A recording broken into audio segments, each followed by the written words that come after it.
श्री गणेशाय नमः मित्रों। अधिक मास अर्थात पुरुषोत्तम मास का पावन समय चल रहा है। इस पवित्र महीने में हम पुरुषोत्तम भगवान की महिमा और कथाओं का श्रवण कर रहे हैं। आज हम सुनेंगे पुरुषोत्तम मास महात्म्य का दूसरा अध्याय, नारद जी का प्रश्न और वर बिना बहू की अद्भुत कथा। पिछले अध्याय में आपने सुना था कि सुखदेव जी महाराज राजा परीक्षित को मोक्ष देने वाली कथा सुना और सूत जी ऋषियों को वही दिव्य ज्ञान प्रदान कर रहे थे। अब आगे की कथा सुनिए। सूत जी के मधुर वचन सुनकर सभी ऋषि मुनि अत्यंत प्रसन्न हुए। उन्होंने कहा, हे महान ज्ञानी, आप व्यास जी के शिष्य हैं। कृपया हमें ऐसी हरि कथा सुनाइए जिससे हमारा मन पवित्र और शांत हो जाए। तब सूत जी बोले, हे श्रेष्ठ ऋषियों, मैं वही कथा सुनाऊंगा जो मैंने स्वयं महर्षि व्यास जी के मुख से सुनी है। इतना कहकर सूत जी कथा आरंभ करते हैं। एक समय ब्रह्मा जी के पुत्र देवर्षि नारद जी अलकनंदा गंगा के पवित्र तट पर स्थित बद्री नारायण आश्रम में पहुंचे।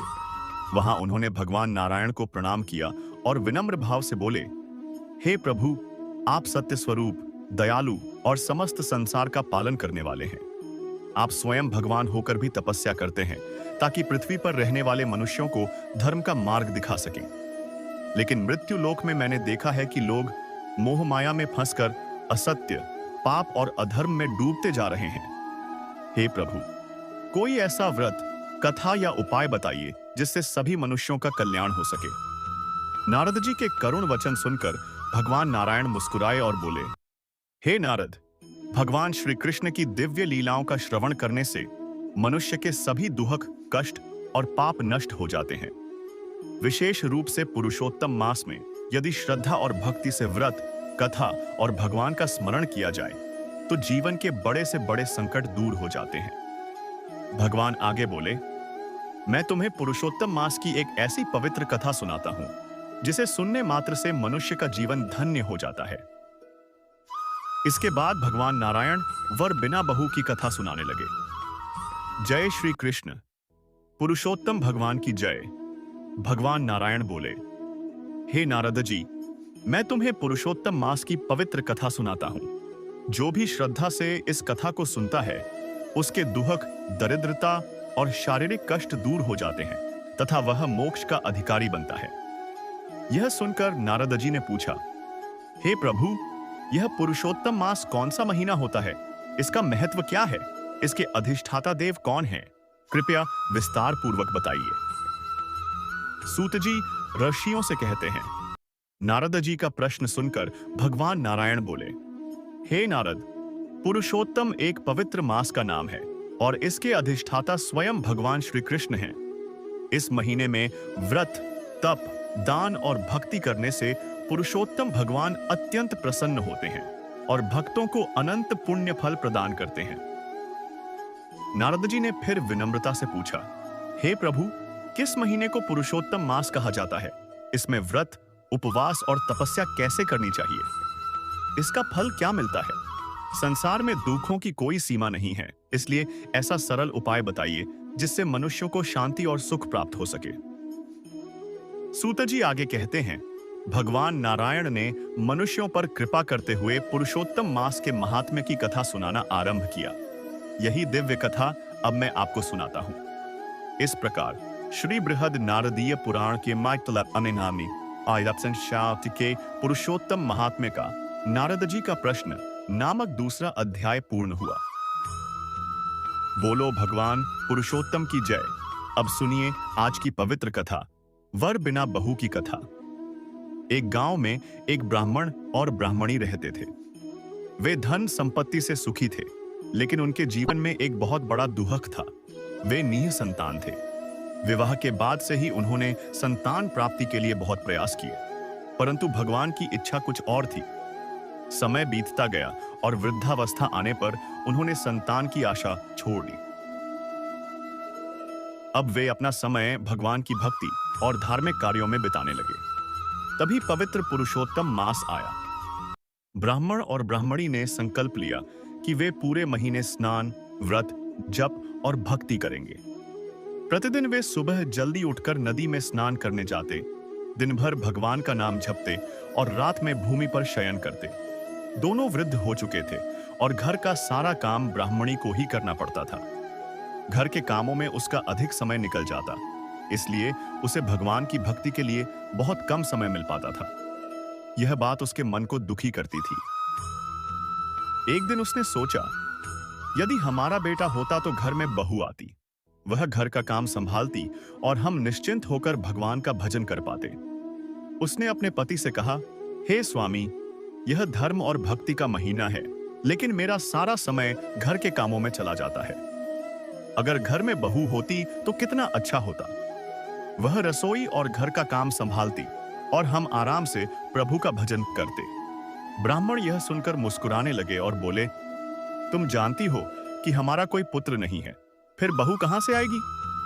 तब ब्राह्मणी बोली, हाँ, मुझे पता है कि हमारा बेटा नहीं है, लेकिन आप कोई ऐसा उपाय कीजिए कि बिना बेटे के भी घर में बहू आ जाए। ब्राह्मणी की यह बात सुनकर ब्राह्मण गहरी सोच में पड़ गए। उन्हें कुछ समझ नहीं आ रहा था कि अब क्या करें। जय श्री कृष्ण। भगवान पुरुषोत्तम की जय। मैं आपको एक उपाय बताती हूं। आप दूसरे गांव जाइए और किसी कन्या की तलाश कीजिए।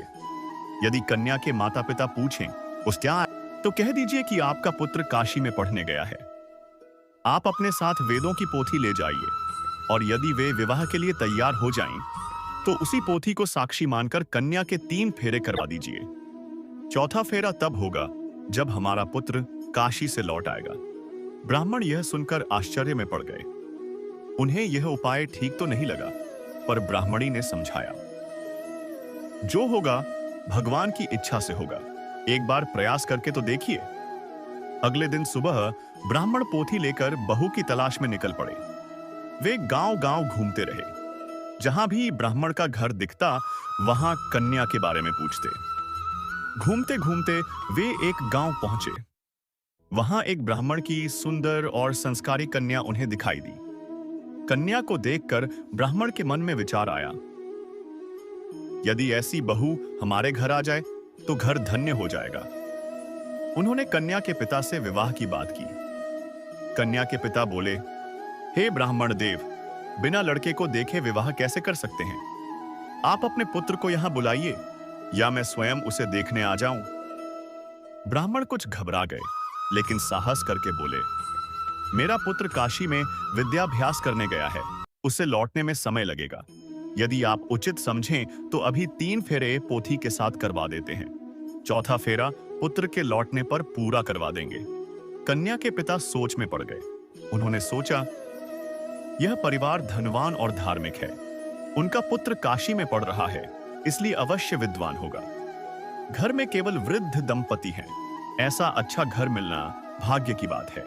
उन्होंने अपनी पत्नी से विचार किया और दोनों इस विवाह के लिए तैयार हो गए। शुभ मुहूर्त में पोथी को साक्षी मानकर 3 फेरे करवाए गए और कन्या को विदा कर दिया गया। ब्राह्मण अपनी नई बहू को लेकर बड़े आनंद से घर लौटे। बहू अत्यंत सुंदर, विनम्र और गुणवान थी। उसके घर में कदम रखते ही जैसे घर में सुख और शांति आ गई। उसने घर का सारा काम संभाल लिया। अब ब्राह्मणी निश्चिंत होकर भगवान का भजन करने लगी। घर की सारी चाबियां भी बहू को सौंप दी गईं। एक दिन ब्राह्मण और ब्राह्मणी नदी स्नान करने गए हुए थे। बहू घर में रसोई बना रही थी। तभी पड़ोस की एक स्त्री किसी काम से वहां आई। घर में नई सुंदर बहू को देखकर वह चौंक गई और पूछने लगी, बहन, आप कौन हैं? मैंने आपको पहले कभी नहीं देखा। क्या आप इनके रिश्तेदार हैं? बहू मुस्कुराकर बोली, नहीं बहन, मैं इसी घर की बहू हूं। मेरे ससुर जी मुझे 3 फेरे करवाकर यहां लाए हैं। मेरे पति काशी में पढ़ने गए हैं। उनके लौटने पर चौथा फेरा होगा। यह सुनते ही पड़ोसन जोर जोर से हंसने लगी और बोली, अरे बहन, तुम्हें धोखा दिया गया है। इस ब्राह्मण दंपति की तो कोई संतान ही नहीं है। उनका कोई बेटा नहीं है। यह सुनते ही बहू के पैरों तले जमीन खिसक गई। उसका हृदय टूट गया और वह रोने लगी। कुछ ही देर बाद ब्राह्मण और ब्राह्मणी स्नान करके घर लौट आए। जय श्री कृष्ण। भगवान पुरुषोत्तम की जय। कुछ देर बाद ब्राह्मण और ब्राह्मणी घर लौटे। बहू को रोता देखकर ब्राह्मणी घबरा गई और पूछने लगी, बेटी क्या हुआ? तुम क्यों रो रही हो? तब बहू ने पड़ोसन की कही सारी बातें उन्हें बता दी। यह सुनकर ब्राह्मणी कुछ पल के लिए चौंक गई, लेकिन उसने हिम्मत रखते हुए बहू के सिर पर हाथ फेरकर कहा, बेटी, हम धनवान हैं, इसलिए लोग हमसे जलते हैं और हमारी बुराई करते हैं। तू ही सोच, क्या कोई बिना बेटे के बहू लाएगा? इस 7 कमरों और 3 मंजिला हवेली का मालिक मेरा जवान और तेजस्वी पुत्र है। वह इतना सुंदर है कि उसे देखकर लोगों की आंखें झुक जाएं। अभी वह काशी में शिक्षा प्राप्त कर रहा है। फिर ब्राह्मणी ने 7 कमरों की चाबियां बहू को देते हुए कहा, जब तक मेरा बेटा लौट कर नहीं आता, तब तक तुझे अकेलापन न लगे, इसीलिए यह चाबियां रख। इन कमरों में खाने पीने, गहनों और वस्त्रों की बहुत सी वस्तुएं हैं। तू आराम से रहना, लेकिन एक बात याद रखना, 7वां कमरा कभी मत खोलना। बहू ने देखा कि हवेली के 3 मंजिलों में वह 7वां कमरा हमेशा बंद रहता था। उसके दरवाजे पर बड़ा सा ताला लगा रहता था। अब उसके मन में उत्सुकता बढ़ने लगी कि आखिर उस कमरे में ऐसा क्या है जिसे हमेशा बंद रखा जाता है। एक दिन ब्राह्मण और ब्राह्मणी मंदिर दर्शन के लिए गए हुए थे। बहू ने अवसर पाकर पहला कमरा खोला। उसमें तरह तरह की मिठाइयां और पकवान भरे थे। दूसरे कमरे में सुंदर वस्त्र और आभूषण थे। तीसरे कमरे में श्रृंगार की सामग्री थी। ऐसे ही हर कमरे में धन संपत्ति और वैभव भरा हुआ था। लेकिन उसकी उत्सुकता 7वें कमरे को देखने की थी। आखिर उसने सास की आज्ञा भूलकर 7वें कमरे का ताला खोल दिया। जैसे ही वह अंदर पहुंची, वह आश्चर्य से स्तब्ध रह गई। कमरे के बीचों बीच एक दिव्य तेज वाला सुंदर युवक दीपक की रोशनी में वेदों की पोथी पढ़ रहा था। पूरे कमरे में अद्भुत सुगंध फैली हुई थी। बहू उसे देखती ही रह गई। उसकी हिम्मत अंदर जाने की नहीं हुई। तभी उस युवक ने उसकी ओर देखकर कहा, तुमने यह दरवाजा क्यों खोला? इसे तुरंत बंद कर दो। मेरे माता पिता का पुरुषोत्तम मास का व्रत अधूरा रह जाएगा और मेरा वेद पाठ भी टूट जाएगा। मुझे पता है कि तुमने पोथी के साथ 3 फेरे लिए हैं। व्रत पूर्ण होने के बाद मैं स्वयं तुम्हारे साथ चौथा फेरा लूं। यह सुनकर बहू की आंखों में खुशी के आंसू आ गए। उसने तुरंत दरवाजा बंद कर दिया। कुछ समय बाद सास ससुर मंदिर से लौटे। बहू शांत मन से अनाज साफ कर रही थी। उसने प्रेम पूर्वक उन्हें भोजन कराया और स्वयं भी भोजन किया। लेकिन उसने 7वां कमरा खोलने की बात किसी को नहीं बताई। अब वह और भी अधिक प्रेम से अपने सास ससुर की सेवा करने लगी। धीरे धीरे पुरुषोत्तम मास समाप्त हो गया। ब्राह्मण और ब्राह्मणी ने पूरे विधि विधान से व्रत का उद्यापन किया। तब बहू सोचा, अब मुझे अपने पति के बारे में पूछना चाहिए। वह सास ससुर के पास जाकर बोली, हे माताजी, हे पिताजी, पुरुषोत्तम मास समाप्त हो गया और व्रत का उद्यापन भी हो चुका है। अब अपने पुत्र को बुलाइए ताकि मैं उनके साथ चौथा फेरा पूरा कर सकूं। बहू की यह बात सुनकर ब्राह्मण और ब्राह्मणी घबरा गए। उनका तो कोई पुत्र था ही नहीं। अब उनकी लाज केवल भगवान पुरुषोत्तम ही बचा सकते थे। उन्होंने बहू से कहा, बेटी, चिंता मत करो, बहुत जल्द तुम्हारा चौथा फेरा हमारे पुत्र के साथ अवश्य होगा। जय श्री कृष्ण। भगवान पुरुषोत्तम की जय। भव्य ब्राह्मण और ब्राह्मणी की चिंता बढ़ती जा रही थी। अब उनकी इज्जत का प्रश्न सामने था। वे मन ही मन भगवान पुरुषोत्तम से प्रार्थना कर रहे थे, हे प्रभु, अब हमारी लाज केवल आप ही रख सकते हैं। सास ससुर को परेशान देखकर बहू बोली, हे माताजी, हे पिताजी, आप इतने चिंतित क्यों हैं? अपने पुत्र को बुलाइए। ब्राह्मण और ब्राह्मणी एक दूसरे का चेहरा देखने लगे। तभी बहू उन्हें लेकर 7वें कमरे के पास गई और दरवाजा खोल दिया। जैसे ही दरवाजा खुला, उस कमरे से दिव्य तेज से प्रकाशित एक सुंदर युवक बाहर आया।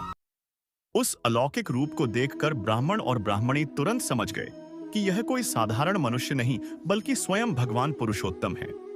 उनके व्रत, भक्ति और सच्चे विश्वास से प्रसन्न होकर प्रभु ने यह लीला रची थी। भक्तों की लाज बचाने के लिए वे स्वयं पुत्र रूप में प्रकट हुए थे।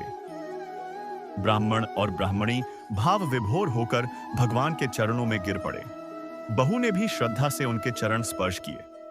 उसी दिन घर में विवाह का उत्सव सजाया गया। कन्या के पिता को बुलाया गया और विधि पूर्वक चौथा फेरा संपन्न कराया गया। इस प्रकार विवाह पूर्ण हुआ। बहू अत्यंत प्रसन्न हुई। ब्राह्मण और ब्राह्मणी का हृदय भी आनंद से भर गया। सूत जी कहते हैं, जिस प्रकार भगवान पुरुषोत्तम ने उस ब्राह्मण परिवार की लाज रखी, उसी प्रकार जो भी श्रद्धा से पुरुषोत्तम मास का व्रत, स्नान, जप, तप, दान और कथा श्रवण करता है, भगवान उसकी रक्षा करते हैं और उसे सुख समृद्धि प्रदान करते हैं। बोलो पुरुषोत्तम भगवान की जय।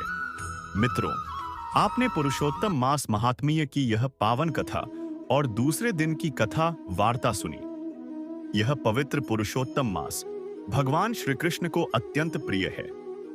इस महीने में स्नान, जप, तप, दान और भगवान का स्मरण करने से मनुष्य के पाप नष्ट होते हैं और जीवन में सुख शांति आती है। जो व्यक्ति श्रद्धा से दान करता है, चाहे वह छोटा हो या बड़ा, भगवान उसकी भावना देखते हैं। पुरुषोत्तम भगवान के लिए अमीर गरीब का कोई भेद नहीं होता। सच्ची भक्ति और श्रद्धा ही सबसे बड़ा धन है। भक्तों से कहा गया है, भगवान के चरणों में शरण लेकर अपना जीवन सफल बनाओ, क्योंकि पुरुषोत्तम मास भक्तों के उद्धार का पवित्र अवसर है। जय श्री कृष्ण। पुरुषोत्तम भगवान की जय। आप सभी को मेरा प्रेम पूर्वक प्रणाम।